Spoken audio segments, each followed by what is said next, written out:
أنا وليت فوق الصبية واسمك الحلية الفاتن قلبي واسمك الحلية الفاتن قلبي أنا وليت فوق الصبية أنا وليت فوق الصبية واسمك الحلية الفاتن قلبي واسمك الحلية الفاتن قلبي والد عشوفك والد والفرح والد عشوفك والد والفرح واسمك الحلية صندوق النسعتي واسمك الحلية صندوق النسعتي أنا منك والقوان السوية أنا منك والقوان السوية واسمك الحلية أنت سلمتني واسمك الحلية أنت سلمتني.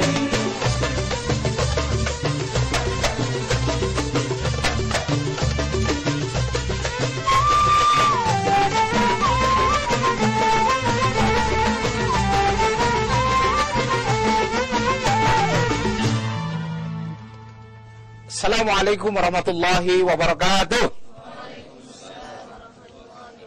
Alhamdulillahirrahmanirrahim. Puji syukur senantiasa kita panjatkan kehadirat Allah subhanahu wa ta'ala atas segala karunia-Nya kepada kita semua.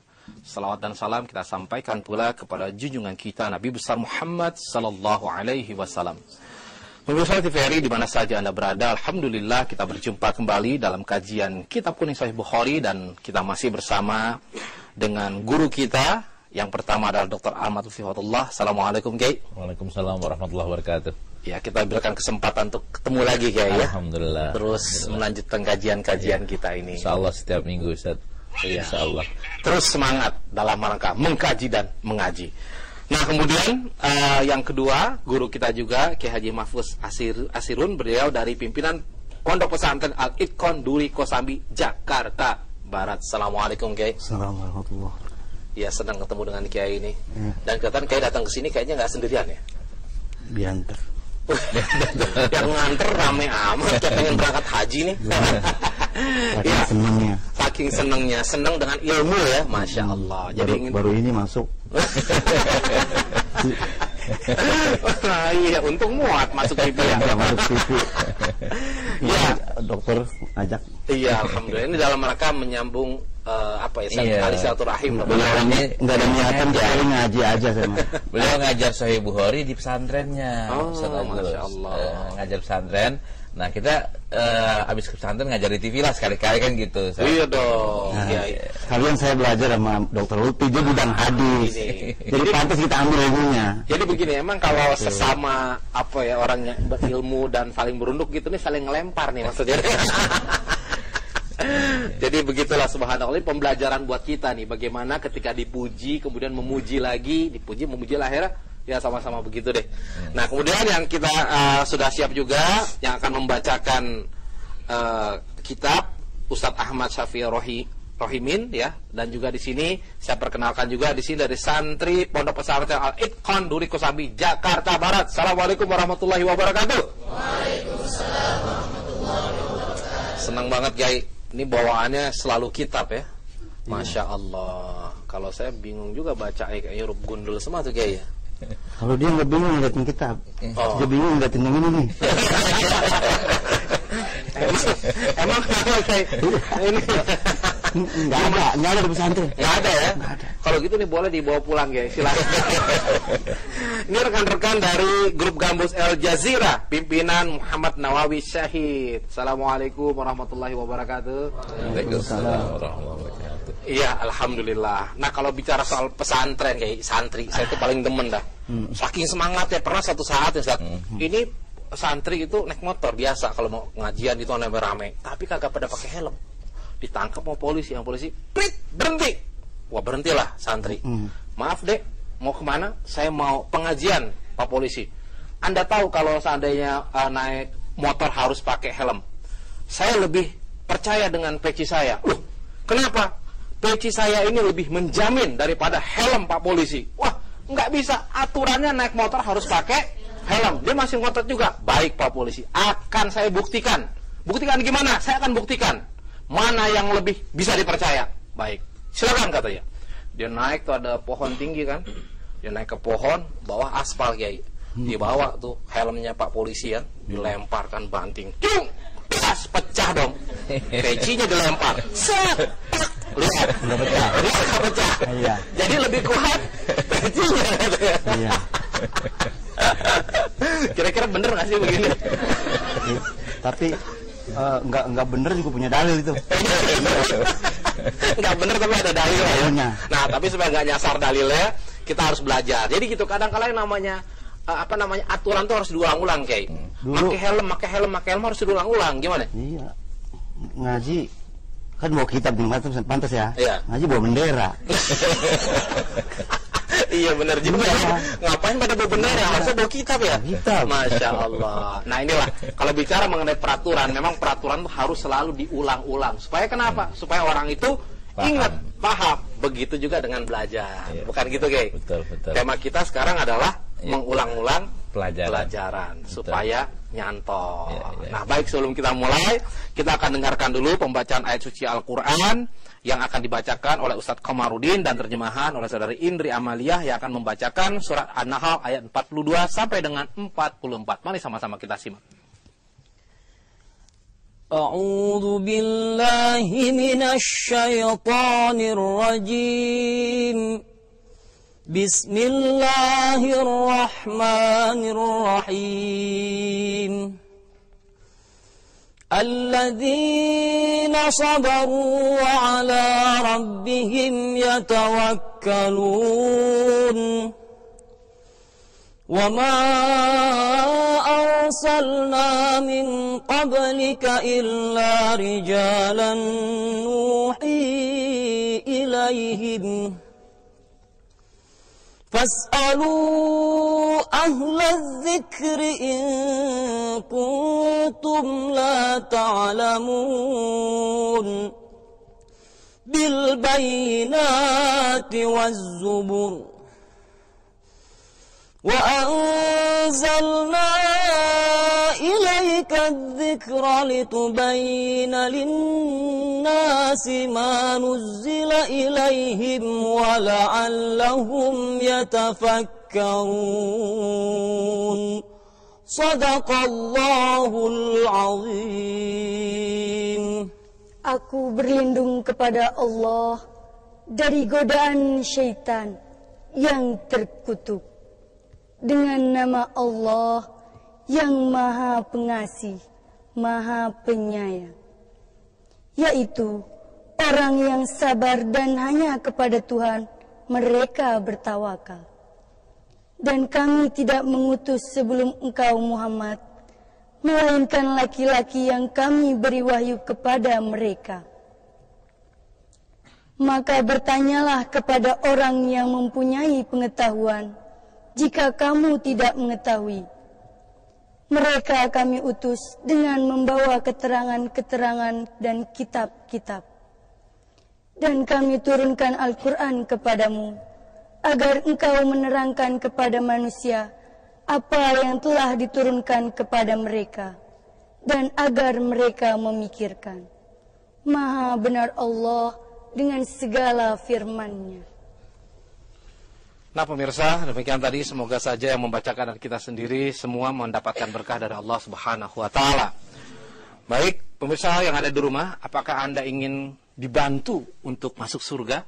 Jawabannya pasti kepengen dong. Nah, salah satu caranya adalah dengan bersedekah. Berapa jumlahnya? Yang rutin itu lebih dicintai gitu kayak ya. 50.000 per bulan ini bisa disampaikan ke rekening Bank Syariah Mandiri di 70329024993 atas nama Yayasan Pusat Kajian Hadis Indonesia yang insya Allah akan dimanfaatkan untuk gerakan menghidupkan sunnah atau GMS, ya, antara lain wakaf kitab hadis untuk pesantren dan madrasah, digitalisasi kajian hadis dan kitab-kitab hadis, kemudian kajian mingguan hadis dan ilmu hadis, pengembangan pusat kajian hadis, dan yang terakhir pembangunan pesantren hadis untuk keluarga yang sekarang sedang dipersiapkan kayak ya. Tanahnya sudah ada kan? Sudah ada. Jadi ini bukan fiktif. Iya. Ini kenyataan. Iya. Nah, jadi ya ingin mendapatkan ya, artinya apa sih namanya? Amal yang berlipat, terus multi level, silahkan bisa ikut wakaf dalam program ini. Nanti juga pesantren-pesantren di seluruh Indonesia yang mau CD tentang hadis itu kirim aja ke kita, kirim email ke kita, daftar pesantrennya di mana, nanti dengan dana yang terkumpul diantaranya kita akan salurkan ke situ. Oh, baik. Jadi barangkali yang nonton sekarang ini ada juga ada di pesantren nih. Ada pesantrennya, itu kesempatan nih. Waduh, kalau gitu siap. Atau bisa juga membuka di www.pusatkajianhadis.com gitu kayak ya. Informasinya ada di situ. Baik. Kita akan mulai, tabun sebelumnya kita akan simak yang satu ini, tetap bersama kami dalam kajian Kitab Kuning Sahih Bukhari.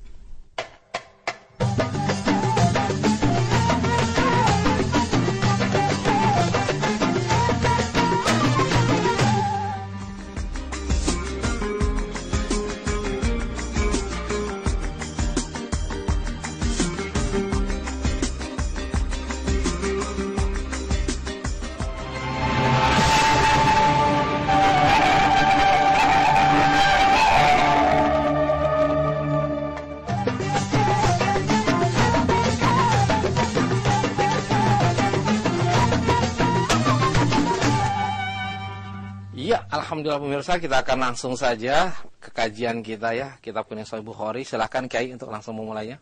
Bismillahirrahmanirrahim. Alhamdulillahirabbil alamin wassalatu wassalamu ala asyrafil anbiya wal mursalin wa ala alihi washabihi ajmain. Wa ba'du, para pemirsa TVRI di mana saja berada rahimakumullah, yang ada di Indonesia Timur.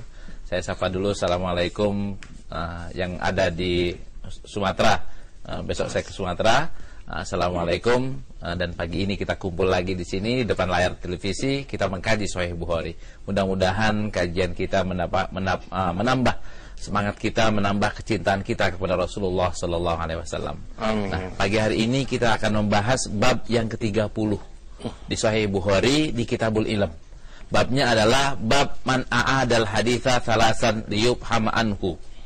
Bab orang yang mengulangi percakapannya 3 kali. Ini maksudnya Rasulullah mengulangi percakapannya 3 kali. Kenapa? Liyubhama anhu, agar orang paham.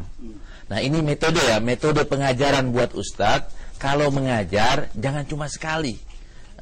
Sekali aja selebet itu udah selesai tanpa diulang. Kalau seperti itu dikhawatirkan sebagian besar santrinya tidak paham. Kalau kita seorang ibu mengajarkan anak kita, ya jangan sekali, akan tapi 3 kali minimalnya biar dia paham. Kita ingatkan istri kita atau suami kita dengan beberapa kali agar mereka paham. Bahkan Ustaz, ketika berzikir pun orang tidak cukup dengan mengucap subhanallah sekali atau la ilaha illallah sekali. Kita diajarkan berzikir ada yang 3 kali, ada yang 33 kali, ada yang 100 kali. Ini agar apa? Agar hati kita nyambung gitu. Pesan-pesannya nyambung. Nah, kalau ustadz mengajarkan, pesan-pesannya nyambung ke muridnya. Kalau kita zikir, hati kita nyambung ke Allah Subhanahu wa taala. Ini dari sisi bab. Bagaimana teksnya kita dengarkan, ada 2 hadis sekaligus yang akan dibaca. Ya. Kemudian kita akan jelaskan matan dan sanadnya juga. Silakan Ustaz. Bismillahi walhamdulillahi wassalatu wassalamu ala rasulillahi amma ba'd.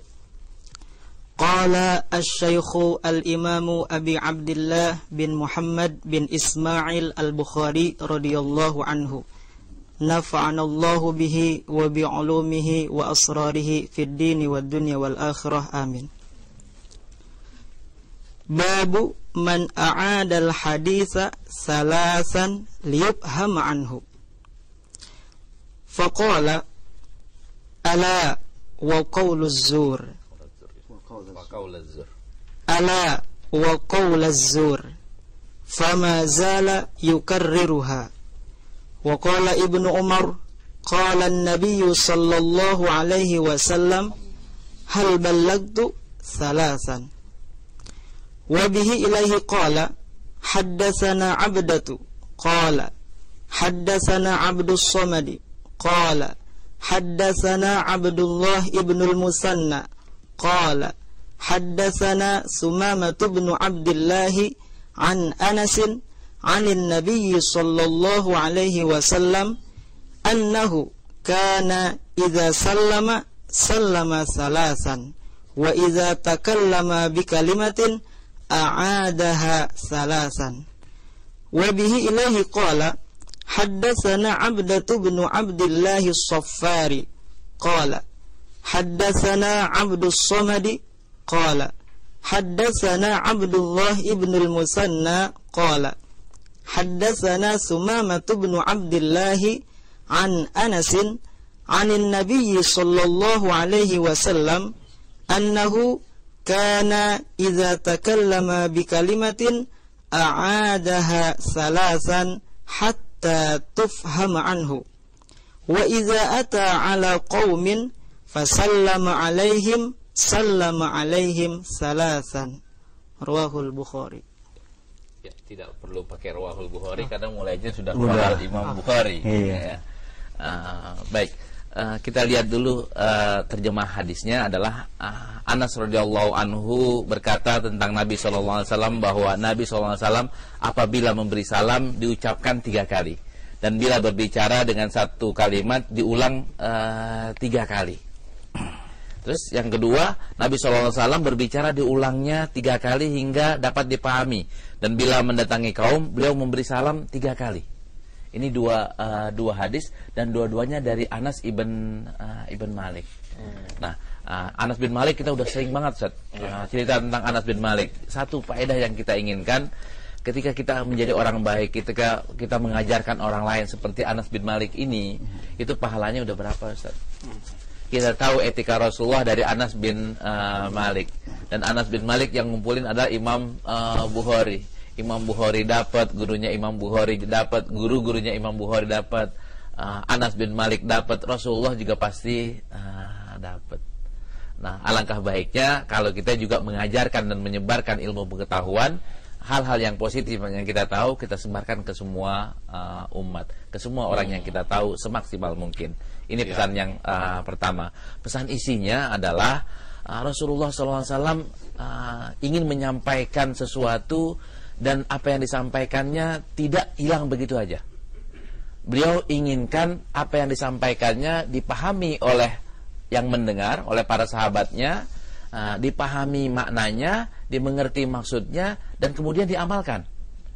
Dan ini menurut hemat Rasulullah tidak mungkin kalau hanya dibacakan sekali, disampaikan sekali. Karena itu beliau menggunakan metode mengulang-ulang apa yang disampaikannya 3 kali. Nah, kenapa kalau kita tema kita jadi belajar Ustaz? Kita ambil hikmah dari ini. Kalau belajar pun nggak cukup dengan sekali baca. Akan tapi ulang 1 kali, 2 kali, 3 kali, bahkan bisa jadi lebih. Agar apa? Agar meresap di hati. Kita semuanya hafal betul surat Al-Fatihah. Mau dibangunin suruh baca kapan saja kita Al-Fatihah hafal Ustaz. Iya, betul. Nah, kenapa kita hafal? Karena kita membacanya berulang-ulang kali. Lagu Indonesia Raya, lagu 17 Agustus. Saya tinggal di luar negeri, nyanyi lagu 17 Agustus atau Indonesia Raya itu mungkin setahun sekali. Tapi hafal Ustaz. Kenapa? Karena diulang-ulang. Saya hafal lagu Oh Pondokku, Anak Gontor semuanya itu, sampai Pak Hasyim Muzadi, Pak Din Samsudin, Pak Hidayat Nur Wahid, udah alumni sekian tahun, itu masih hafal tuh lagu Oh Pondokku. Kenapa? Karena dulunya diulang-ulang terus. Nah, begitu juga dengan pelajaran. Pelajaran bagi yang ingin melekat pelajarannya di dalam otaknya, maka dia harus mengulang-ulangnya. Nah, pelajaran ini kita ambil dari tema tadi, dari hadis tadi. Secara teksnya, kita ingin kasih lihat teksnya. Nih, di hadis ini Imam Bukhari menggunakan hadis yang namanya hadis mu'allaq. Wa qala Ibnu Umar qala Nabi sallallahu alaihi wasallam hal balagtu. Ini sanadnya mana? Sanadnya enggak ada. Ini hadisnya hadis mu'allaq. Kenapa hadis mu'allaq? Karena Imam Bukhari meriwayatkannya langsung memotong jalur ke Abdullah bin Umar. Sedangkan jarak antara Imam Bukhari dan Abdullah bin Umar itu bisa 4 orang jaraknya. Nah, ini yang disebut mu'allaq. Berarti hadis kalau mu'allaq nggak ada sanadnya, nggak nyambung sanadnya, berarti hadisnya dhaif. Secara ilmu hadis ini dhaif. Akan tetapi Imam Bukhari tidak mempertanggungjawabkan yang ini. Atau beliau akan mengulanginya lagi di tempat yang lain dengan cara yang musnad, yang bersambung.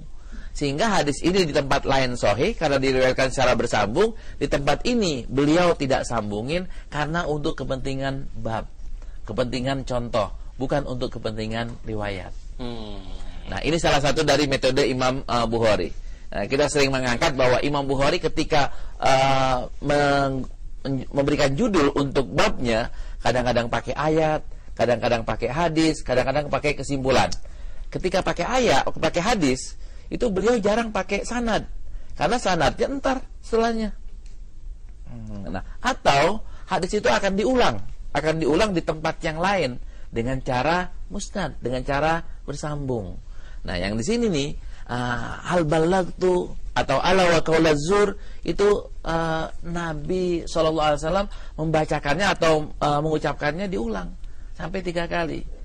Contoh yang hadis yang hal balagtu, Rasulullah ketika haji wada, nanya ini nih, apakah sudah saya sampein amanatnya? Udah belum? Apakah udah saya sampein? Apa udah saya sampein? Sampai sahabat pada berteriak, bala syahidna, bala syahidna. Nangislah semua sahabat, begitu juga dengan Rasulullah SAW, karena maknanya Rasulullah sebentar lagi akan meninggal. Beliau kasih contoh yang baik, cara mengajarkannya itu adalah dengan mengulang 3 kali. Ini hikmah besarnya, Ustaz. Masya Allah. Jadi memang orang itu harus selalu diingatkan. Nggak cukup dengan sekali ya. Memori kita mungkin kalau sekali itu belum terlalu nempel. Betul. Iya. Jadi, nah kita mungkin ke Kiai nih, kalau ke santri kira-kira gimana nih penerapan dari hadis ini? Apa 3 kali atau malah lebih sampai 10 kali mungkin nggak? Tidak semua mesti diulang 3 kali. Kalau kita menyampaikan hadis, karena jamaah ini ada yang memang teledor pahamnya, lamban. Nah itu mesti 3 kali tuh. Lemot maksudnya. Bahkan lebih ya. Iya.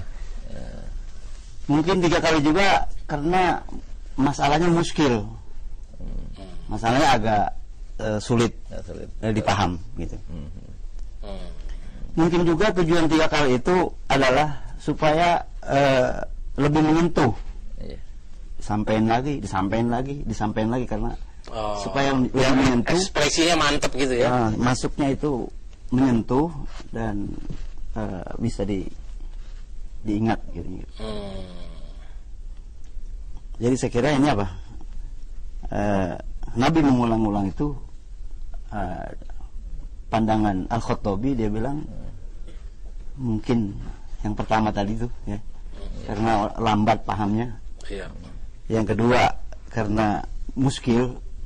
Yang ketiga yaitulah supaya lebih menyentuh apa yang disampaikan atau untuk memperkuat omongannya tadi. Taukid. Adapun masalah mengulang-ulang pelajaran, ya itu bagi santri memang sudah torikot ta'alum itu mesti apa? Mesti mengulang-ulang, bukan saja guru yang harus mengulang-ulang, tapi muridnya yang mengulang-ulang pelajaran. Bahkan kalau mau baca dengan guru, harus berkali-kali dibaca baru dihadapkan dengan guru. Bukan ada istilah ngaji jiro, habis ngaji taro.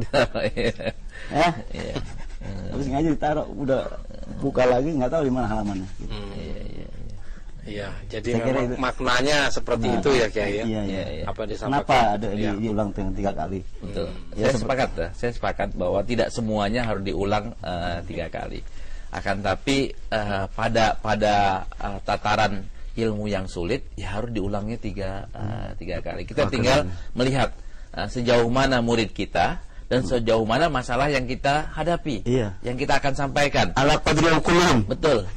Sesuai dengan kemampuan daya tangkap santrinya. Kalau santrinya lemot semuanya, maka harus diulang 4 kali, 5 kali. Jadi sebenarnya pengulangan 3 kali itu bukan harga mati ya? Bukan harga mati. Itu menunjukkan bahwa menerima itu harus diulang-ulang. Tapi berapa kali ngulangnya tergantung kebutuhan. Ya, bulan-bulanan tidak mengandung mafhum ya. Ya lebih boleh. Cuma standar umum manusia itu perlu 3 kali.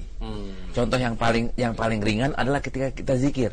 Zikir itu nggak ada yang disuruh sekali, Ustaz. Disuruh berulang-ulang. Kenapa kok berulang-ulang? Pertama untuk untuk nyatuin antara hati kita dengan pikiran kita dengan apa yang kita ucapkan. Dan ini buat manusia biasa itu sulit kalau misalnya cuma satu kali balik. Iya, iya. Begitu juga kalau kita mau ngaji nih, mau ngapalin Quran gitu. Ngapalin Quran pakai sekali dengar susah. 2 kali dengar susah. 3 kali minimal lah. 3 kali baru kita bisa hafal. Tapi kalau kurang dari 3 kali susah, Ustaz. Iya, karena otak itu kan kayak ada kayak bensin, ada yang kayak kayu asem, ada yang kayak kedebong. Iya, Bensin cepat nyamber. Iya, cepat. Ya, kayu asem Jamber tapi lama. Kedebong lamaan lagi. basah soalnya. Basah. Masya Allah. Kira-kira kalau santri-santri kayak ini kategorinya apa? Ada 3 macam. Oh, ada Ada 3 macam.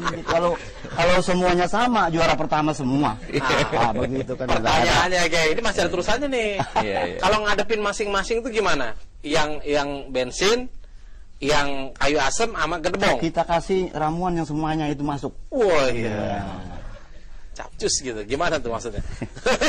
Lucunya kan gini, lucunya yang bensin tuh duduknya di depan. Iya. Yang kedebong duduknya di belakang. Ketakutan disuruh baca.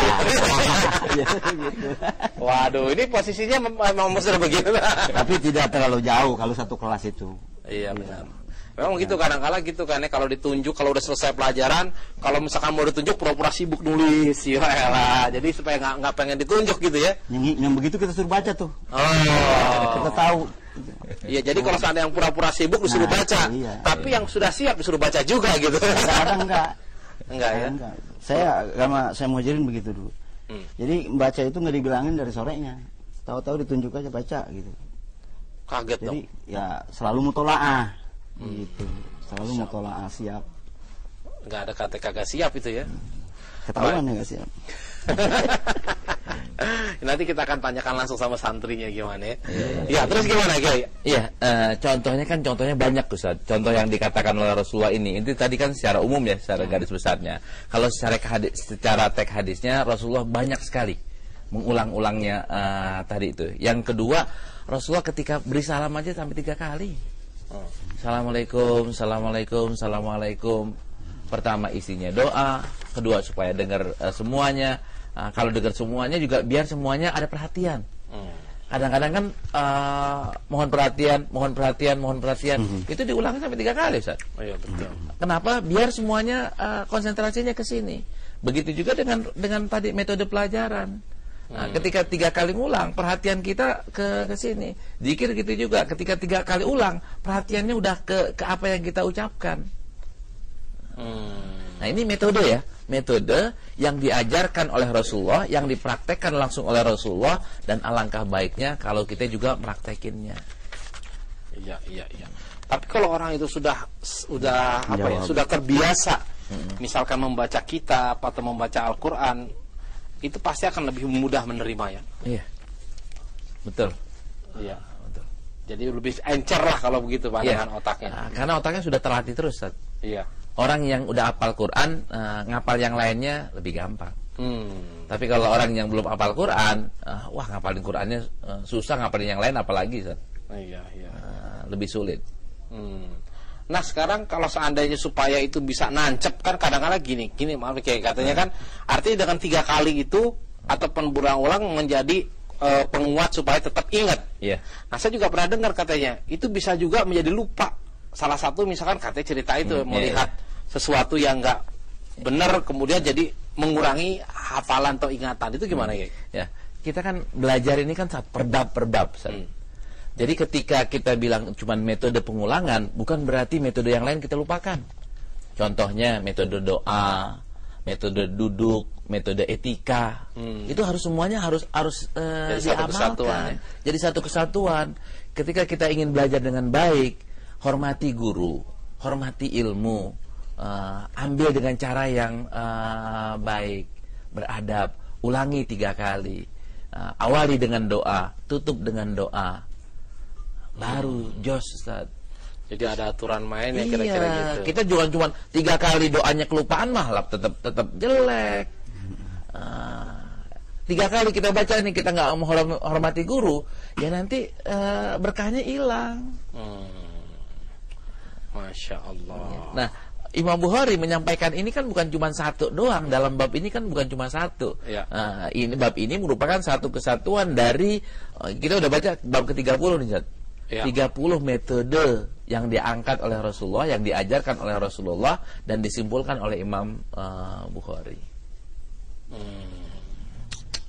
Jadi ini adalah metode memang yang sampai detail ya. Artinya Rasulullah itu mengajarkan kita itu sampai teknisnya bagaimana untuk menguasai ilmu. Itu baru metodenya doang ya. Belum kita bicara isinya.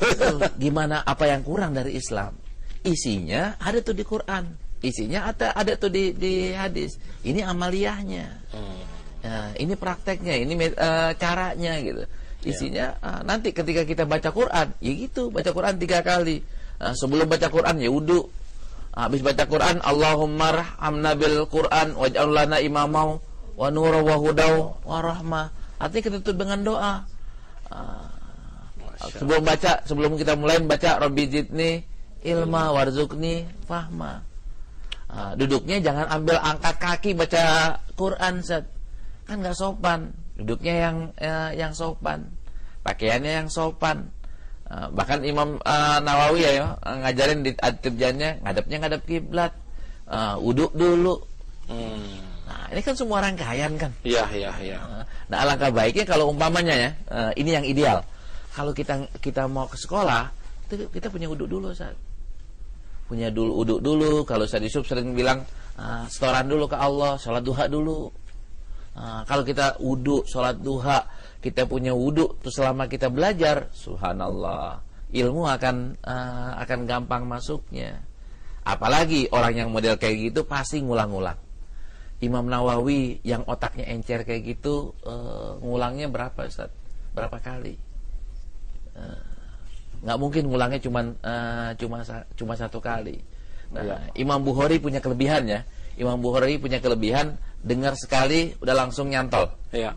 Tuh beliau. Tapi orang yang semodel beliau itu masih bermuzakarah. Masih berdiskusi sama temannya untuk mengulang-ulang lagi pelajarannya. Dan itu sudah jadi babnya. Kita udah baca beberapa bulan yang lalu, Ustaz. Masya Allah. Jadi memang bicara mengenai mengulang-ulang ini sungguh sangat luar biasa. Jadi ada ketentuannya bahwa kita boleh mengulang-ulang ya. Iya. Bahkan Quran sendiri kan ayatnya banyak yang terulang tuh. Iya. Banyak yang terulang. Kisahnya banyak yang terulang. Hadis begitu juga. Dan di Sahih Bukhari ini yang kemarin lah yang kita baca ya, seminggu yang lalu, hadis tentang Rasulullah, bagaimana Umar duduk itu. Hadis itu diulang oleh Imam Bukhari sampai 11 kali, Ustaz. Iya. Hadis innamal a'malu binniyat sebagai awal itu Imam Bukhari mengulangi sampai 7 kali. Kenapa kayak begitu? Biar kita ingat. Manusia kan punya sifat pelupa. Al-insan mahal khata' wan nisyan. Iya. Ini saya mau tanya di sini yang datang ke sini, kalau di sana apa kayak tingkatannya, kelas berapa ini? Ini kelas 3 aliyah, kelas 2, kelas 1. Oh, kelas 1, kelas 2, kelas 3 ya? Iya, aliyah. Oke, kalau ada yang kelas 1 nggak apa-apa, bisa ngulang, nggak usah naik sampai 3 kali gitu, kayak. Boleh ngulang. Nggak boleh ngulang. Ngulang terus itu. Jadi katanya kata Ustadz gitu kan? Itu yang tell me. Katanya boleh ngulang. Boleh. Ya kalau diomelin sama bapak, kalau kagak naik kelas, Ustadz bilang begitu kok, boleh ngulang sampai 3 kali, berarti gua kelas 1 boleh sampai 3 tahun. Gitu Bisa kayak. begitu. Buat yang mana itu? Iya, Masya Allah. Buat yang telat mikirnya. Buat yang telat mikir. Tapi kelihatan di sini cerdas-cerdas semua kayak ya. Insya Allah. Iya. Nah, terus apa lagi nih hikmah yang bisa kita gali lagi? Ya. Hikmahnya tadi tuh, baik kita buat diri kita sendiri, atau buat orang lain. Yang sering terjadi kan ngajarin anak ya. Iya. Ngajarin anak tuh orang sering bosen, anak saya nggak bisa. Padahal kan anaknya nggak bisa itu karena kita ngulangnya baru 2 kali. Oh, saya udah 3 kali karena ngulangnya baru 3 kali. Padahal anaknya kemampuannya 4 kali. Ada kan orang yang kemampuannya 5 kali baru nyantol, baru nyantol, baru ngeresep gitu. Ini dia baru 4 kali, udah nggak sabar. Nah, ketika Rasulullah bilang di sini 3 kali, bukan berarti 3 doang, 4 jadi makruh, 5 jadi haram, enggak, Ustaz. dua jadi haram, enggak. Akan tapi ini model standar. Orang yang kemampuan otaknya lebih, maka cukup 2 kali. Orang yang lebih lagi cukup sekali. Tapi orang yang tidak mampu harus 5 kali. Begitu juga dengan hikmah tadi ya, saya ingin memperkatakan dengan zikir, Ustaz. Dengan zikir, kenapa kok Rasulullah menyuruh kita berulang-ulang itu? Karena rotasi kehidupan manusia itu berputar. Dan berputar kita harus diingatkan lagi. Dan supaya merasuk, ternyata kita perlu injeksi 3 kali. Masya Allah. Ngomong-ngomong saya juga udah diingatkan nih untuk jeda dulu ya. 3 kali gitu. Baik, tetap bersama kami karena setelah ini kita akan lanjutkan lagi masih dalam kajian Kitab Kuning Sahih Bukhari.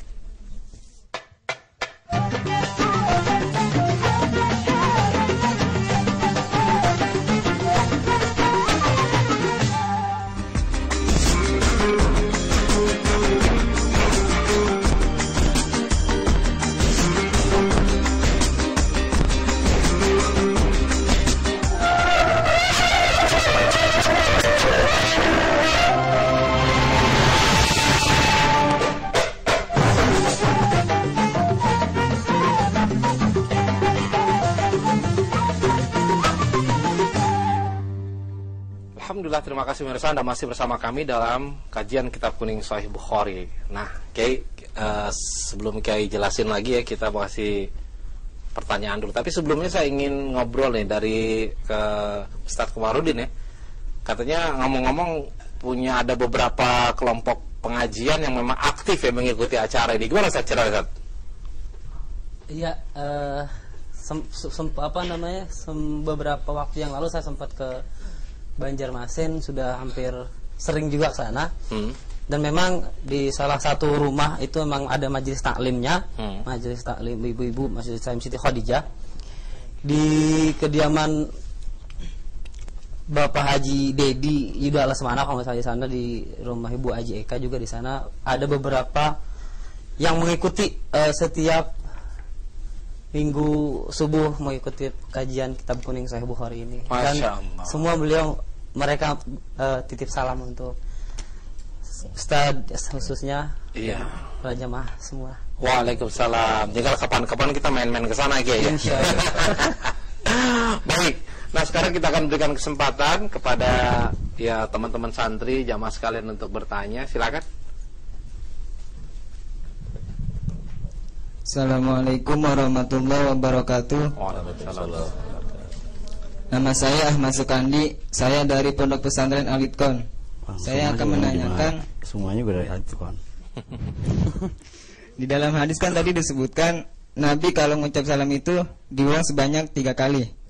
Pertanyaannya, jikalau salam pertama sudah dijawab, apakah Nabi masih mengulangnya? Sekian. Iya, terima kasih. Ya, berikut ya. Assalamualaikum warahmatullahi wabarakatuh. Waalaikumsalam warahmatullahi wabarakatuh. Nama saya Abil Als dari Mahad Al-Itqan. Yang saya ingin pertanyakan yaitu tentang hukum alat musik. Bagaimana menurut pandangan ulama hadis tentang musik itu? Yang contohnya ini seperti para ustadz-ustadz di depan ini. Bagaimana pandangan para ulama hadis? Sekian dan terima kasih. Assalamualaikum warahmatullahi wabarakatuh. Waalaikumsalam. Baik, yang terakhir silakan Ustaz. Bismillahirrahmanirrahim. Assalamualaikum warahmatullahi wabarakatuh. Waalaikumsalam. Nama saya Ahmad Muhajirin. Ustaz, langsung saja saya ingin menanyakan kepada Ustaz ini fenomena yang terjadi di sebagian para pemuda, khususnya orang yang mendalami di bidang hadis. Itu banyak di kalangan di antara sebagian mereka itu menyatakan bahwa tidak semua yang ada di dalam kitab Sahihul Bukhari itu semuanya sahih gitu. Nah, ini bagaimana cara menyikapi hal tersebut? Kemudian berkaitan dengan hadis hal balagtu thalathan. Ini periwayatnya kan langsung kepada Sayyidina Abdullah bin Umar. Nah, ini Ustaz mengatakan tadi ada 4 periwayat yang tidak disebutkan. Kami mohon kepada Ustaz untuk sekedar menyampaikan siapa itu perawi yang 4 tersebut yang tidak disebutkan. Terima kasih Ustaz. Assalamualaikum warahmatullahi wabarakatuh. Waalaikumsalam warahmatullahi wabarakatuh. Ya, silakan dulu Kiai. Ya. untuk memberi salam ya. Untuk memberi salam, apakah Nabi harus 3 kali? Kalau orangnya cuma sedikit, ya enggak Ustaz. Kalau ada cuma 1, ya jelas sekali. Tapi umpamanya ada 3 kelompok, Nabi ngucapnya 3 kelompok. Tapi kalau cuma di sini ada cuma 1 orang atau 2 orang, assalamualaikum, assalamualaikum, assalamualaikum, ya enggak. Cukup assalamualaikum sekali. Nah ini ngelihat kondisi betul gitu. Tapi ketika banyak, kan gue udah beri salam tadi di awal. Kan sering ngomong gitu Ustaz nih. Kalau kita ada pengajian ya, kan orang di kelompok-kelompok tuh. Ada bagian depan, ada yang bagian di luar gitu, bagian tengah, bagian paling dalam. Kita beri salamnya berapa kali? Apakah cuma 1 kali di depan pintu? Kan enggak, kita boleh beri salamnya depan pintu juga, di tengah juga, di bagian dalam juga. Kalau ada bagian ibu-ibu di luar, assalamualaikum ibu-ibu. Itu maksudnya seperti itu. Tidak mesti harus 3 kali dan tidak juga cukup sekali gitu. Tergantung kondisi. Nah, bab yang di sini Anas bin Malik yang suka ngikutin Rasulullah, seringkali ketika majlisnya banyak Rasulullah bersalamnya sampai 3 kali. Maksud pertanyaan tadi, bila dia sudah mengucap salam, orang itu udah menjawab, diulang lagi apa enggak gitu maksudnya? Iya, kalau kayak gitu enggak usah. Gitu. Kalau cuma 1 enggak usah. Sekalipun orang bisa bilang ya, iya kan nggak apa-apa kalau di salam lagi, kan itu salam doa. Saya rasa nggak perlu diulang. Ada tambahan penjelasan dari sini. Ya. Jadi salam Nabi 3 kali.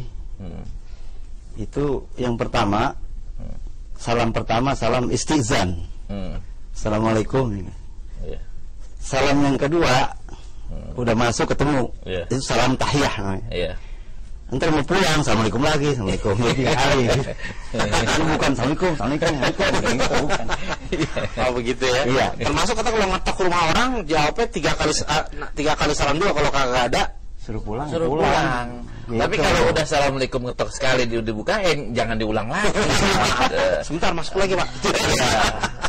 Betul tadi yang diungkapkan oleh Pak Kiai itu betul. Cuma tadi kan saya menganggapnya langsung ya, interaksi langsung gitu. Kalau langsung ya nggak usah diulang. Tapi kalau umpamanya agak dari jauh, terus sebagai salam istizan, terus salam tahiyah, terus salamnya salam wada ya, salam wada. Nah itu boleh aja kalau modelnya seperti itu Ustaz. Baik. Iya Kiai. Ada lagi Kiai? Mau kalau nggak diterusin dulu jawaban yang berikutnya? Terusin dulu. Pak Kiai mau nambahin nggak apa-apa? Iya. Ada Kiai. Nggak ada, kita terusin ya. Baik. Selanjutnya hukum alat musik. Ya, udah kita kupas mungkin 3 kali Ustaz di majelis ini ya, di kajian kitab Kuning Sahih Bukhari udah 3 kali kita kupas. Kita katakan ulama berbeda pendapat dalam masalah musik. Ya. Ada yang mengatakan haram, nggak pakai assalamualaikum haram. Udah.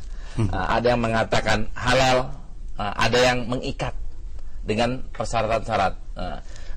Guru saya Dr. Said Ramadan Al-Buti itu menghalalkan dengan syarat, tidak mengharamkan mutlak, tidak juga menghalalkan mutlak. Syaratnya adalah jangan ada lagun di situ. Kalau tidak ada lagun, maksudnya tidak mengundang orang berbuat negatif. Isinya bagus, isinya mengajak. Contohnya nasyid ya, selawatan ya. Contohnya lagu yang Mas Agus suka bawain tuh Alhamdulillah. Insyaallah. Insyaallah. Nah itu mungkin bagus. Mungkin kalau ditanya juga bagus. Indonesia Raya, ini lagu untuk semangat. Garuda Pancasila, mungkin lagunya semangat. Halo Halo Bandung, semangat juang. Ini mungkin dihalalkan. Nah kalau yang lagu salah alamat, itu mungkin banyak yang mengharamkan Ustaz. Jadi memang ada tingkatannya ya. Ada tingkatannya. Gitu. Emang kagak boleh main apa di pesantren? Kayak gimana kayak? Main bola. Barangkali kalau dapat sinyal ini nggak ada, ini nggak ada. Oh nggak ada. Makanya aneh dia. Terus sebenarnya kalau di pesantren gimana? Rebana ada. Rebana ada. Jadi yang nggak ada tuh gitar-gitar gitu. Nggak ada karena memang nggak boleh atau kagak bisa main. Ini masalahnya beda nih antara nggak dimulain. Oh baru yang mulain gitu ya. Harusnya dimulai dari kiainya dulu kan. Kiainya malu. Iya, demen. Demen malu. Iya. Baik, Kiai. Ada lagi tambahan buat alat musik? Ya udahlah, apa yang dijawab tadi itu. Ya, kalau ada lagi. Nah, ini kan tadi dikatakan kalau ada yang membangkitkan syahwat di majelis itu, ya itu jadi nggak boleh. Atau kalimatnya ya walaupun kalimatnya kalimatu haqqin, kalau urida biha batil nggak bisa. Oh, jadi walaupun kalimatnya kebenaran tapi misalkan Islami dan nyanyinya Islami. Pakai joget-joget kalau auratnya terbuka. Oh, tetap nggak bisa ya? Iya, itu pakai syarat. Betul. Jadi kalau ada misalkan di dekat pesantren misalkan ada kayak dangdutan gitu, misalkan santrinya mau lihat gimana kayak? Nggak mungkin ya? Nggak ada. Ya? Nggak ada yang berani di samping pesantren mak. Oh, ada. Kirain. Kayaknya kedemen. Nggak demen. Masya Allah. Ya, tapi kalau seandainya mengajak kepada kebaikan, insya Allah iya. Nah, terakhir ini terkaitan dengan yang tadi kesolehannya, ya silakan. Ya, harus dipilah ya antara hadis yang diriwayatkan oleh Imam Bukhari secara musnad dengan diriwayatkan oleh Imam Bukhari secara mu'allaq. Kalau yang musnad dijamin oleh Imam Bukhari sahih. Karena gitu kalau kita lihat buku kitabnya, mohon maaf, kita lihat kitabnya di sini. Nah, namanya kan Al-Jami' Al-Musnad Al-Muttasil. Kan berarti yang dijamin sahihnya adalah yang musnad yang muttasil sampai ke Rasulullah SAW. Itu menurut Imam Bukhari sahih. Tapi yang mu'allaq itu menurut beliau sendiri tidak sahih. Cuman beliau punya metode yang mu'allaq itu tidak semua mu'allaq. Tapi kadang-kadang mu'allaq itu diulang di tempat yang lainnya menjadi mutasil, menjadi nyambung. Hasilnya adalah sahih. Yang sahih yang menurut yang mana? Yang mutasilnya itu, yang nyambungnya itu. Contohnya yang sebelumnya pernah dijelasin kayaknya. Pernah. Kita ada yang dhaif, ada yang sahih. Ada yang dhaif, ada yang sahih, tapi sengaja. Gitu. Sengaja itu sebagai metodologi. Jadi kalau mau tahu yang benarnya ntar sebentar lagi diperkuat sama yang sahih tuh. Iya. Katanya ada 4 hadis kalau nggak salah ya di dalam hadis Bukhari itu tidak sahih. Itu empatnya itu apa tuh? Iya, nah yang itu yang 4 itu katanya di Muwatta, yang nggak mutasil. Dicariin oleh Ibn Shalah, bukan Ibn Shalah, dicariin oleh Ibn Abdul Bar di kitab Tamhidnya, semuanya mutasil. Kalau Imam Malik kan balaghat. Jadi di Sahih Bukhari semua sahih. Semuanya sahih. Enggak ada yang dhaif. Enggak ada yang dhaif. Imam Daruqutni mengkritik. Kritiknya di Ilal namanya, di kitab Ilal. Tapi beliau koreksi sendiri di kitabnya namanya Tatabbu.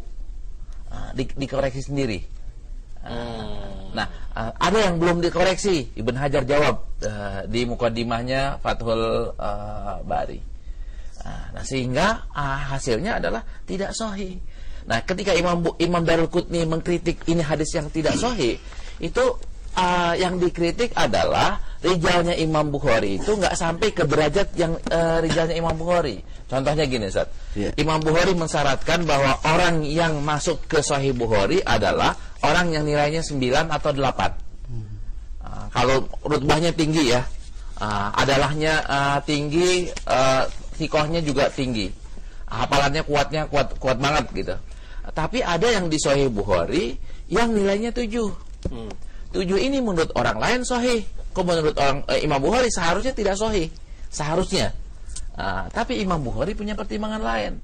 Orang yang model yang namanya yang nilainya 7 digabung periwayatannya dengan orang lain.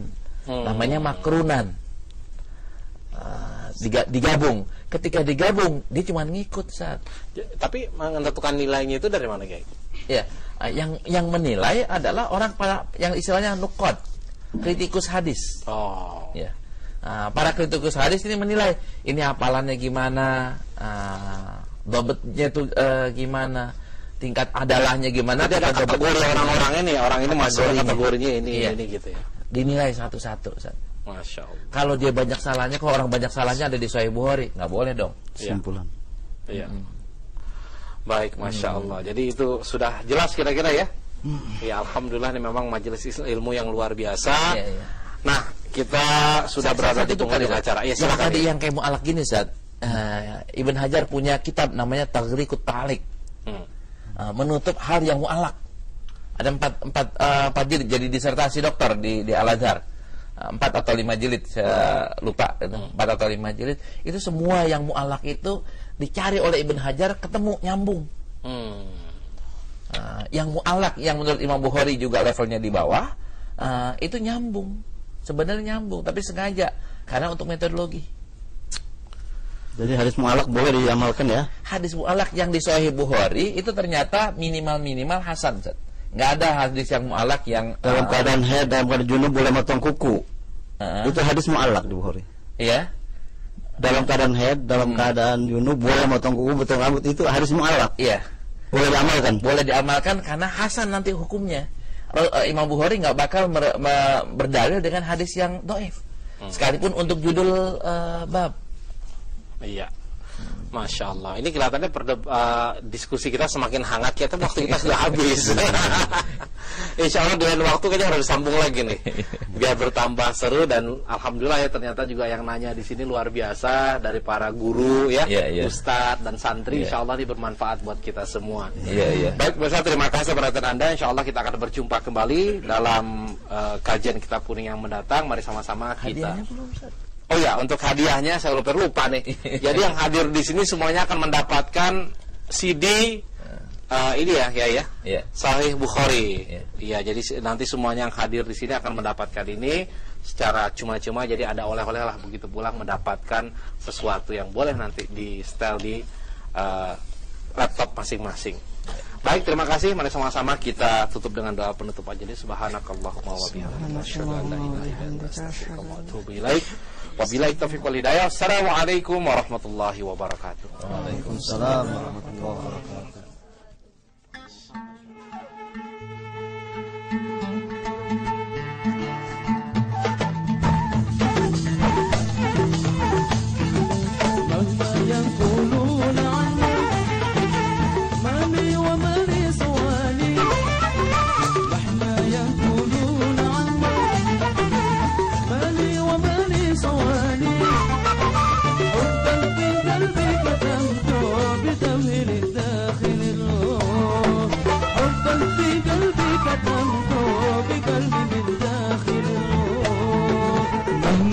يقولون عني مالي ومالي شوالي مهما يقولون عني مالي ومالي شوالي حبك في قلبي كتمته بقلبي من داخل الروح حبك في قلبي كتمته بقلبي من داخل الروح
بقلبي من داخل الروح